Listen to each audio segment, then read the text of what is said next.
এই যে আমার প্রাইভেটে কতগুলো বড়লোক স্টুডেন্ট আছে, এর মধ্যে কয়েকজন বড়লোক, সবাই না, কয়েকজন বড়লোক। এই যে হচ্ছে বিশাল বড়লোক, আমাকে এই পিসটা বের করে দিয়েছে দাগ টেনে দেওয়ার জন্য, নামতা লিখতে। দেখায়, এই খাতাটার দাম 10 টাকা। এটা আমি গতকাল রুটিনটা লিখে দিয়েছি। আর এটা জানি না প্রথম খাতায় কে হিসাব করেছে। আচ্ছা, করেছে।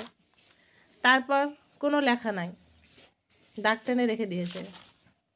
এই যে একটা ছবি, মুখে পাহাড়ের একটা ছবি, তাছাড়া আর কিছুই নাই।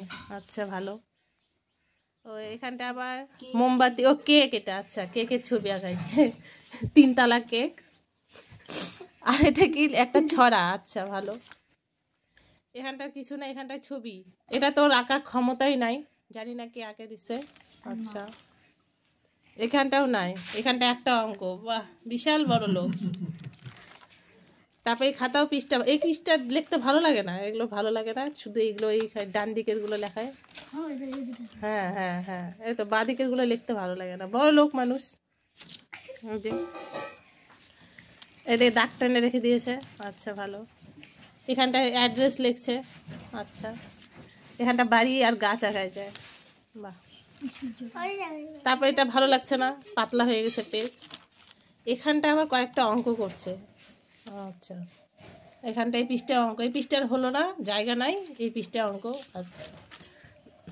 তারপর এই পৃষ্ঠাতে কোনো বাঁ দিকের কোনো সিন নাই, ডান দিকে এই যে আবার লিখছে। এই পৃষ্ঠা বাদ দিয়ে আমাকে এই পৃষ্ঠাতে দেয় দাগ টানার জন্য। কত বড় লোক, অথচ অর্ধেক দিন খাতার পৃষ্ঠাই থাকে না, খাতা নিয়ে আসে না, খাতা নাই করে, বড় লোক।